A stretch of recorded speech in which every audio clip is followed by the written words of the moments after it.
Some scenarios out there. If we start to see more attacks, retaliatory style attacks, and then you start to see the tit for tat sort of stuff, and then you've got the potential for $100 written all over it. My goodness. Is this a tipping point? Like, is this kind of the thing that could start, or some say it may have already started, another GFC, another collapse, another crisis? Well, there's no shortage of candidates in regard to what could start the GFC Part 2. The bottom line is that the global economy's got more debt in it than what it had prior to the global financial crisis. Low interest rates have just sort of distorted the price of risk, so you start to wonder about the end game. There's no shortage of geopolitical hotspots around the globe. You go have a look at Venezuela, Libya, what we're seeing in America with Donald Trump, what we're seeing in Brexit, the world is a very delicate, fragile place at the moment. Glass half full is that your central banks are doing what they can to cut interest rates down to try to restore some health to the plumbing. But what we're dealing with around the globe at the moment is it's geopolitical uncertainty, and that's going to hurt. There'll be no end to this. This is not a one and done, is it? This will carry on. No, and this is what the real danger, what the real risk is. If you look at what's happened in Saudi Arabia over the past sort of 6 months, this has not been the first attack. They've been having a bit of a crack at the pipelines, which has sort of been minor. It's like you're carrying a little minor sort of calf injury. It's nothing sort of major. You can sort of get over that pretty quickly. But this is a pretty concerted, uniformed, sophisticated attack that's taken out 5% of global production. Now, glass half full. There's actually a lot of reserves around the globe. Oil prices have been coming down, so we've got that buffer if they move back up. We're taking out 5 to 6 million barrels per day of production, but you've got to remember that OPEC's got about 2.9 billion worth of reserve barrels in stock. America's got 1.3 billion, so we've got that sort of buffer we can lean on in a couple of months until production does start to crank back up. But once again, the $1 million question is, are we going to see another strike? And if we see another strike, it's game on. Is this good news for the oil companies? I failed sixth form economics, but I always thought that when the price of oil was lower, the petrol companies made more. So is this good news? Is this bad news for them? Well, what you're going to see for the oil companies, particularly petrol companies here locally, if they start to see their import costs move up, well, they're going to pass it on to the pump. So if we look at what the baseline cost of the imported component of the petrol price at the moment is around 75 cents. So if we start to see international oil prices move up by, say, 10%, maybe 20%, you could see a potential movement in petrol prices anything from 8 to 10 to 16 to 20 cents. And it's going to be all over the borders. It's going to be everywhere. I'm thinking, groceries, supermarkets, airlines, and because we love to fly these days, don't we? Like, this is going to be all of it. Yeah, exactly. So if you look at New Zealand's oil bill, or crude oil, we imported $4.6 billion worth of crude oil in the past 12 months. So it's a pretty big number. It's about 1.5% of GDP. So we consume a lot of petrol, but of course it's a pretty important part of our logistics, our transport system as well. So we're not just going to be watching for potential pain at the pump in regard to money getting siphoned out of our pockets. It could put up input costs for transport companies. That could flow into supermarket bills. And of course, airline travel is tourism's a pretty big sector in New Zealand. New Zealanders like to travel around the globe. International jet fuel is a pretty big component of airline costs. This is a happy interview, isn't it, Cameron? Well, it's happy. It's not what you call, but once again, let's keep chicken little at bay. There's some pretty big uncertainties out there at the moment. Oil prices have been coming down for the past sort of 6 months, so we've got a little bit of a buffer before they start to spike back up, before they get to levels that I think is really going to hurt the global economy. They were $70 over 2018. If we see a sort of spike back up to 70, I think it's sort of okay, still reasonably happy days. If we start to see those spikes to $80, $90, then watch out. Can I ask a really basic question? My 10-year-old daughter asked me last night over dinner, why don't we use our own oil? Because we've got oil here, right? Why don't we use it? I'll go over to the Labor government about extracting it out of the ground. It's not a big part of our economic policy direction. And let's be brutally honest, is that the future is renewables, not non-renewables. But we've got to be common sense in regard to it, because a big part of New Zealand's industry, a big part of our economy, a big part of getting jobs is dependent upon oil, fossil fuels are a pretty big part of the production process. But we do need to be realistic about their future is renewables. Climate change is an economic reality. We need to address this sort of stuff. We need to address it in a fashion that provides a little bit of balance to all. This is a shock for us, isn't it? Like, well, with our oil reliance, isn't it? Yeah, and it's a shock to an awful lot of economies around the globe. There's going to be some economies around the globe at the moment that are going to probably do pretty damn well out of this in regard to prices going up. But for an economy such as New Zealand that's got a fuel bill in the last 12 months of $4.6 billion, well, that fuel bill is going to go up. By what amount, we're not quite sure, and someone's going to pay for that cost on the other end. Cameron Baggery, you are the Managing Director of Baggery Economics. Congratulations. congratulations on getting that job. Well done. Thank you for coming in. Really appreciate it. Cheers. I mean, the one optimist could hope that maybe this will instigate the change. Maybe the change will come faster as people realise that we are over-reliant on oil and renewables, as you say, and the common sense could come in to make us realise that that is not a sustainable It's not expensive to rely on. Yeah, but so people think the economy is common sense, but isn't common sense the health of the planet, which we all get life from? Isn't that common sense? I'm going to furiously agree with you. You know about common sense, though? It's not that common. Ha! That's a good one. Thanks, Dad. No. Coming up, a demonstration of how the children really are our future. After the break, we meet the recipients of Amnesty International's top award. I believe the children are our future. Teach them well and let them lead the way. Show them all. How happy are we to see you here on One? Tonight, Matt already gave him a chance, and now it's Jill's turn. Could we give Mickey his van back? And brand new water control. Well, I've been in customs 12 years and I've not seen any sort of concealment like this before. Then a shocking discovery. Merrick, I'd like... Wow. Careful, that's electric. And catch the latest in business and politics. Tēnā koutou, no mai, haere mai, welcome to Q&A. That's 4 great reasons to settle in with us.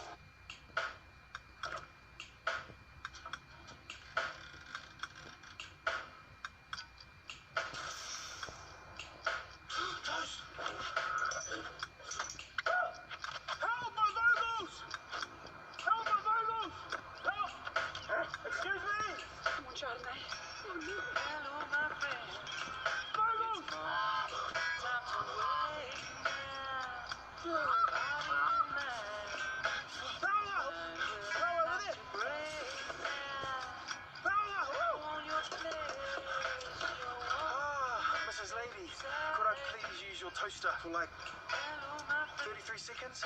Absolutely not. Look at him, he's 44.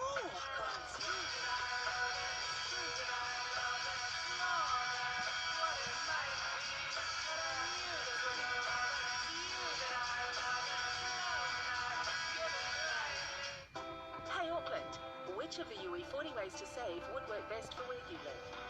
Torbay on the shore is where retiree Beck lives, so number 20 of 40, home occupied day and night, could be good for her.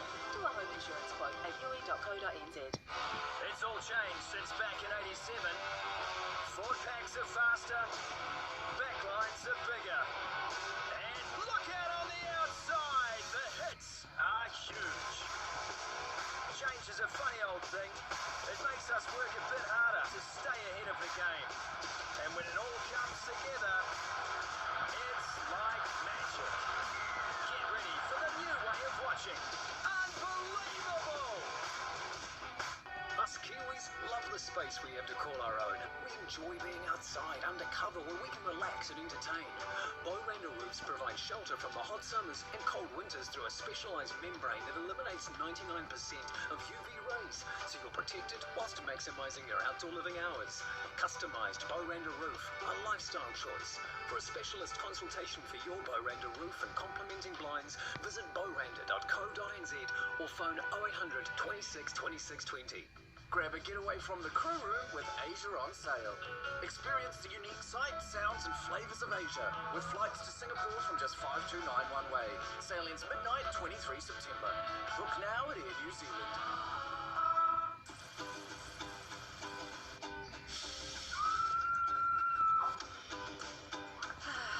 Family life.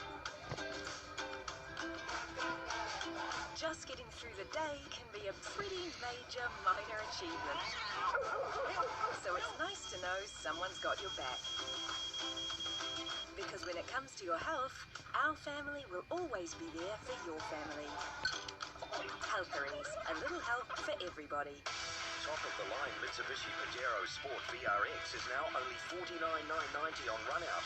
You'll get smartphone connectivity, leather interior and multi-around view monitor, adaptive cruise control and forward collision mitigation, the best four-wheel drive system, impressive towing, 8-speed auto, 7 seats and 10-year powertrain warranty. But at $49,990 plus on-roads, don't miss it. Drive your ambition. Mitsubishi Motors. Oh, you're a tough guy, like you really rough guy. Just can't get enough guy, just always so puff guy. Welcome back to Breakfast. Established in 2002, the Ambassador of Conscience Award is Amnesty International's top honour and is intended to celebrate individuals and groups who have furthered the cause of human rights by acting on their conscience, confronting injustice and using their talents to inspire others.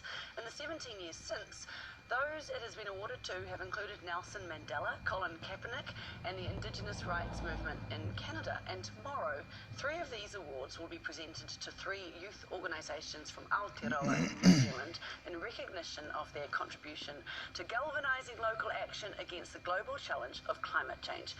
They are a Whatu School Strike for Climate and 350 Pacific Climate Warriors.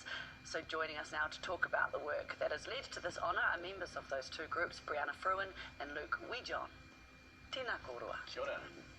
So Brianna, tell us about this award. How important is it that you have been honoured like this? I think it's a great honour to be able to receive this award, but also for the cause that we're here for, which is climate justice. I think it says a lot about the world we are in today, that one of the biggest human rights issues today, and will continue to be so, is climate change. The problem is, though, if we are looking to tackle climate change, then our economy is going to suffer, and people don't want to see that, do they, Luke? Yeah, well, the thing is that the economy hasn't really been benefiting every New Zealander for a long time now. It's been benefiting a few people at the top, and those people tend to be the same people who are actually emitting the most, so that's hurting us anyway. And the thing is, if it's not helping us and it's actually leading to the destruction of our planets, of our neighbouring Pacific nations, and of our access to food, then who is it helping?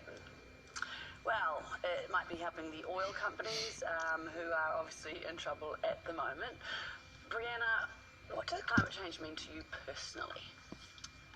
Personally, it is the biggest issue for my people right now.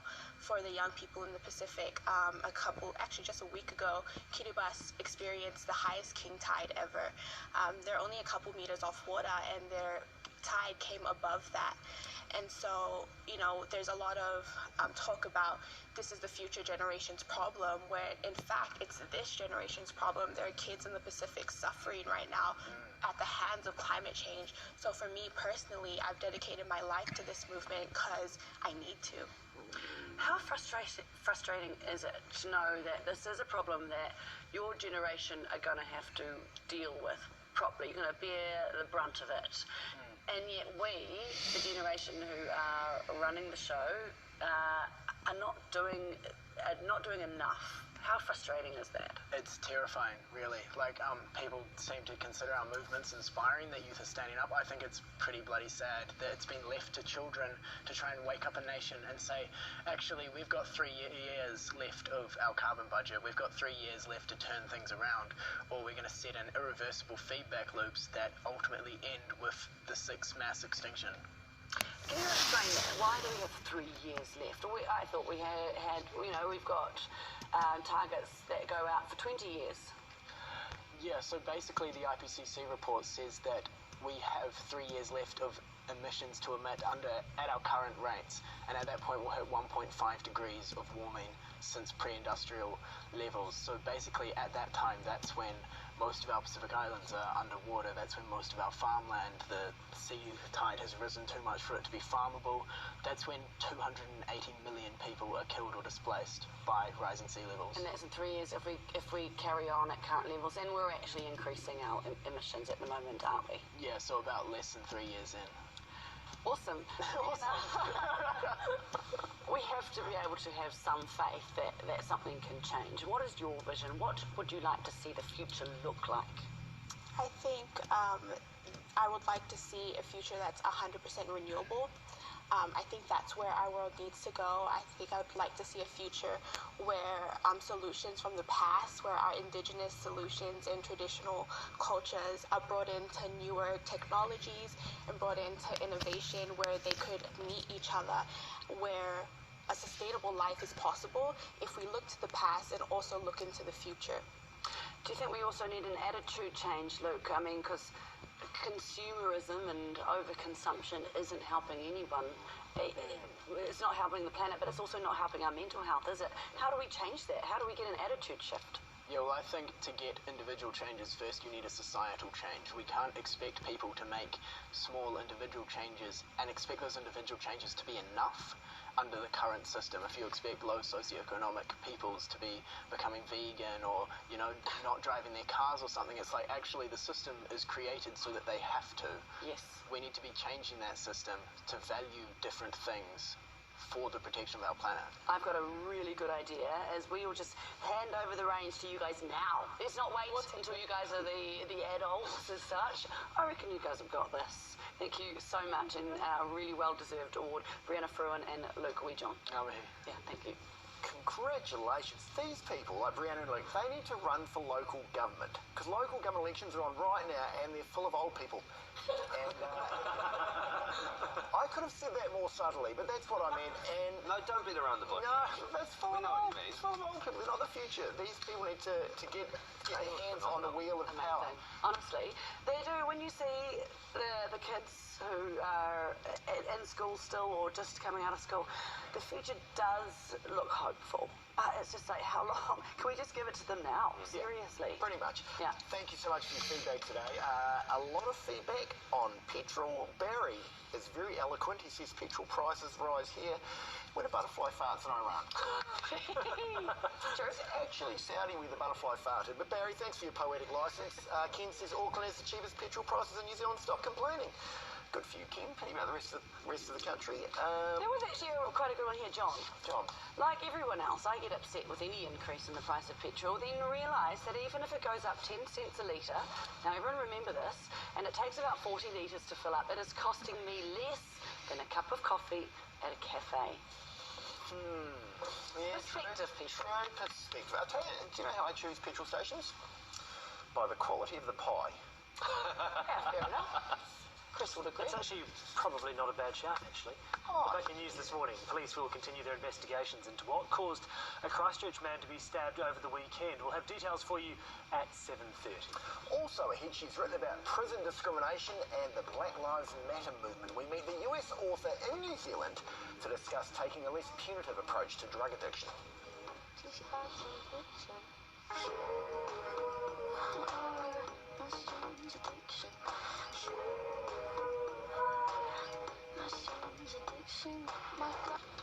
BNZ has developed some great tools to help New Zealanders get scam savvy. We were all out in force right across the country to help identify scams and to help educate people on how to keep themselves safer online. It's just a minefield, isn't it? The thing that I love most about Scam Savvy Week is that we've got a united force out there making a really big difference for New Zealand. It's quite interesting to see all the different types of scams that people of all ages are exposed to. It's important that we're breaking down the myths of who can be targeted by a scam. The reality is that we're all susceptible to scams. But by sharing these tools, we know that we can help. Bank of New Zealand's Scam Savvy tools are available to everyone at getscamsavvy.co.nz. I came here to find love, starring in her own romance. Loneliness, the worst than cancer. Loneliness kills. And the Oscar goes to... I am begging you, let me see that man. All new Border Patrol, tonight at 8 on 1. Welcome to Proppy, the new fast way to sell your property online. Proppy will save you a truckload of money because the commission is just 1.5% plus GST. Choose your method of sale and marketing package and we'll take you live. Proppy.co.nz, the smarter real estate agency. Warehouse Stationery's Big Blue Sale is back! Save $300 on this Lenovo notebook. This workspace desk, only $299. And get 40% of a second identical ink or toner. Race to Warehouse Stationery for the Big Blue Sale. On now. And 16 kilos down thanks to Jenny Craig. See how it can work for you too. At the end of the day, when you lose 32 kilos, it is fantastic. Join today with a free 10-week membership plus free food delivery. Cost of food additional. Call now. Invest in Sky Louvers by Johnson & Cousins and go in the draw to win a trip for 4 to Rarotonga, so you really can extend your summer. Sky Louvers by Johnson & Cousins. Not only did we lift the ceiling on outdoor living, we created it. Everyone in Auckland is raving about Andrew Lloyd Webber's School of Rock the Musical. To celebrate, for 72 hours, all tickets are now just $72. Hurry, offer ends this Wednesday at midnight. Book now at Ticketmaster. The cylinder's gone and you don't know why. It's sprung a leak and you wanna cry. See the cylinderguy.co.nz. For all hot water cylinders supplied and installed, see the cylinder guy, cylinderguy.co.nz. Yeah, look, NIB Health Insurance has been awesome. For the GP, for the dentist, for some badly needed specs, even some chiro after the gym. Ah, that's better. Everyday cover for under $10 per week. Get covered, get care, get claiming. nib.co.nz. This Thursday, we're having a 12-hour flash sale with up to 50% off and 24 months interest-free. Plus, the first 50 people in store pick extra deals or free stuff from our Lucky Dip box. Only at Big Save. Stelvio, the first SUV created by Alfa Romeo. Nothing like you've ever driven before. From 74,990. The biggest bust up in 7-year Switch history. Oh my God. An unmissable 7-year Switch tonight on 2. Today's breakfast brew is bright and warming with natural ginger. Dilmar's pure Ceylon green tea with ginger is always delicious. Good morning, New Zealand. Enjoy breakfast with a fresh cuppa by Dilmar. Do try it. A war of words is brewing between Iran and the United States following the drone attack in Saudi Arabia. Yemen's Houthi rebel group have claimed responsibility for blowing up the Saudi oil site. Despite it, US Secretary of State Mike Pompeo has blamed Iran, something the country rejects. One security analyst says Mr. Pompeo's move is a political one. When the Americans get up and start yelling at the Iranians and the Houthis for an attack like this, their hypocrisy shows because they say nothing. When the Saudi-led coalition engages in these atrocities that have been called out by human rights organizations, and the weapons that the Saudi-led coalition are using are American. And one economist says New Zealanders should expect to feel the impact of the strikes. Not just going to be watching for potential pain at the pump in regard to money getting siphoned out of our pockets. It could put up input costs for transport companies that could flow into supermarket bills, and of course airline travel is tourism's a pretty big sector in New Zealand. New Zealanders like to travel around the globe. International jet fuel is a pretty big component of airline costs. Scene examinations will continue over the coming days after a man was fatally stabbed in Christchurch. It happened on this Riccarton Street on Saturday night. Police say the man in his 40s managed to drive away from a property after a fight, but was found on another street and died a short time later. A 31-year-old's due in court today, charged with his murder, and a 38-year-old man's facing an assault charge. New Zealand's being encouraged to help mid-sized businesses grow. And new reports found they're falling behind in productivity and profit and are having little impact overseas. One industry expert says many are hiring more people, but that's not having the desired effect. We are seeing it's not necessarily converting into an increase in revenue or the increase in the profits and therefore productivity. So the challenge is how they move and up the scale and the growth curve, but getting those productivity gains. Australia remains on high alert over its bushfires, with hot and windy conditions set to pick up this week. Cooler weather over the weekend helped firefighters tackle the blazes across New South Wales and Queensland, but that's set to change. Officials say the heat could climb to 30 degrees. To breakfast sport, and the All Blacks have denied they're preparing injury cover for Sonny Bill Williams. Rumours surfaced over the weekend that the midfielder would return home with a calf injury, but assistant coach Ian Foster insists Williams is close to full fitness and could be available for Saturday's World Cup opener. In fact, everyone was training nearly at 100% in the last training session, so, you know, it's just a bit disappointing a mischievous person has tweeted something with no information behind it. Parramatta has thrashed the Broncos 58-0 in the biggest NRL finals loss in history. Playmaker Dylan Brown scored twice in the 11-try demolition, but the Eels star could miss next Saturday's sudden death clash with Melbourne for an illegal crusher tackle. And Arsenal have let a 2-goal lead slip in the Premier League. The Gunners, stung by a second-half Watford fight back to earn a 2-2 draw. Earlier, Bournemouth down to Everton 3-1. Finally, a week after hitting the water for the first time, the New York Yacht Club's officially launched its America's Cup Challenger. American Magic's AC-75 was christened Defiant at the team base in Rhode Island. In design, the Dean Barker-helmed boat is noticeably different to Team New Zealand's Te Ahi and is the first boat to foil under sail. Very exciting indeed. I'll be back with news headlines shortly. Thank you, Chris. Nice foliage. How are we doing with World Cup fever? I'm not there yet. What? World Cup only fever. this weekend. Yeah, I'm not there. I'm just not. I did print off the wall planner yesterday. That feels pretty feverish to me. Oh, well, that's pretty good. It was a mission in itself that I had to get an A3 piece of paper into the kind of the Jones family printer. My 10-year-old kind of helped me put it in. Wall planner review though, the Herald one really hard to get it on the paper. Stuff one much better. Does TVNZ have one? I'm getting a sense of why you don't have the World Cup fever. Too much admin going on. Well, we did. Why don't you just watch the games? No, it's important. In the Jones household, you've got to do a family draw for every major sports tournament. That's good. So Perry Jones, age 6, she got the first pick. So I tried to get her to get Uruguay. I said, you want to pick Uruguay, Perry? But she picked the All Blacks, and then away we went. I've got England. Yeah, that's pretty safe. Namibia, not safe. A bit of a roughie, and Samoa. England, I think that's actually, they've got a chance. They've got a very good chance. They may win it, but it'll be really boring, and I still won't be that happy. Maddie. I don't have the wall planner yet. I can print it out. Yeah, we can do it. I can print it out for you. It might take an hour, but I'll get it. Right. You do that for me, and then we'll talk who I need to support. Okay. All Blacks, come on. Well, of course the All Blacks, but if I'm going to go for a second team... You need a second team. Good. It's got to be one of our neighbours, surely. Tonga, Samoa? Yeah. Come on. Uh-huh. Namibia. Go Namibia. All right, well, I'll have a think about